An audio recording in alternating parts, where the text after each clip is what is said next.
কিছুদিন আগেই কুর্দি যোদ্ধাদের শেষ পরিণতির বিষয়ে কঠোর হুঁশিয়ারি দিয়েছিলেন তুরস্কের প্রেসিডেন্ট রিসেপ তাইপ এরদোয়ান। তিনি বলেছিলেন, কুর্দি যোদ্ধারা আত্মসমর্পণ না করলে তাদের জীবন্ত কবর দেওয়া হবে।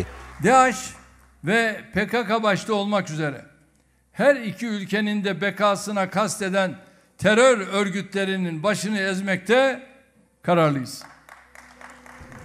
এরই মাঝে আসলো নতুন খবর, পাওয়া গেল তুরস্কে ৪০ বছরের পুরনো কুর্দি বিদ্রোহের অবসানের ইঙ্গিত।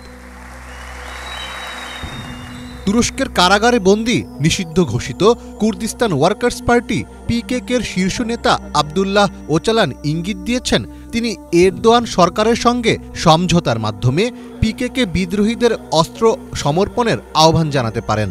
বার্তা সংস্থা রয়টার্সের এক প্রতিবেদনে বলা হয়, গত ২৮ ডিসেম্বর কুর্দিপন্থী পিপলস ইকুয়ালিটি অ্যান্ড ডেমোক্রেসি পার্টির ২ এমপি কারাগারে আবদুল্লাহ ওয়াচালানের সাথে এই বিষয়ে আলোচনা করেছেন। প্রায় এক দশকের মধ্যে এটিই প্রথম আলোচনা। চলতি মাসে সিরিয়ার প্রেসিডেন্ট বাশার আল আসাদের সরকারের পতনের পর তুর্কিপন্থী যোদ্ধা ও মিলিশিয়া গোষ্ঠীর মধ্যে উত্তেজনা চরমে পৌঁছায়, যার প্রেক্ষিতে এরদোয়ান বলেন, সিরিয়ায় থাকা কুর্দি যোদ্ধাদের অস্ত্র সমর্পণ করতে হবে। যদি তারা তা না করে তাহলে তাদের জীবন্ত কবরস্থ করা হবে। শুধু তুরস্কের অভ্যন্তরেই নয়, আশেপাশের অন্য কোনো রাষ্ট্রেও কুর্দিরা যাতে কোনোভাবেই স্বাধীনতার স্বাদ না পায় সেই ব্যাপারে সদা সতর্ক তুর্কি সরকার। কারণ এমনটি ঘটলে তার ঢেউ তুরস্কের কুর্দি অধ্যুষিত অঞ্চলেও আছড়ে পড়তে পারে। এতে করে কৌশলগত প্রাকৃতিক সম্পদে সমৃদ্ধ তুরস্কের কুর্দি অধ্যুষিত এলাকা হাতছাড়া হওয়ার আশঙ্কা রয়েছে। আর এ কারণেই তুর্কি সীমান্তবর্তী সিরিয়ার কুর্দিদের নিয়ে তুরস্কের এত ভয়। ইতিহাসের এক ভাগ্যবিড়ম্বিত জাতি এই কুর্দি। ইরান, ইরাক, সিরিয়া ও তুরস্ক জুড়ে তাদের বিচরণ।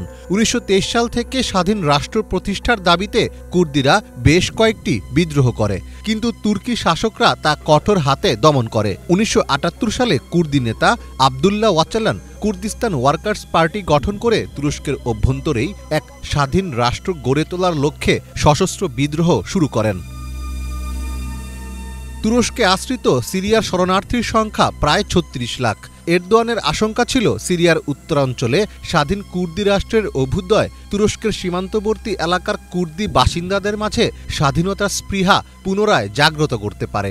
শরণার্থীদের সিরিয়ায় ফেরত পাঠাতে আন্তর্জাতিক সম্প্রদায়ের কোনো উদ্যোগ না দেখে এবং যুক্তরাষ্ট্রের অভিসন্ধি আঁচ করতে পেরে এরদোয়ান ২০১৭, ১৮ এবং ১৯ সালে পরপর ৩টি সামরিক অভিযান পরিচালনা করে কুর্দিদের নিজ সীমান্ত থেকে বিতাড়িত করেন। তুরস্ক ও তার পশ্চিমা মিত্ররা পিকেকে একটি সন্ত্রাসী গোষ্ঠী হিসেবে বিবেচনা করে। এখন পর্যন্ত দীর্ঘ এই সংঘাতে ৪০,০০০-এর বেশি লোক নিহত হয়েছে।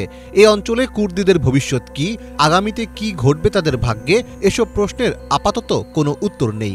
তবে বিশ্লেষকদের মতে দৈবিক কিছু না ঘটলে কুর্দিদের স্বাধীনতা লাভের আশা একেবারে নেই বললেই চলে। মীর ফজলে রাব্বি, বাংলা ভিশন।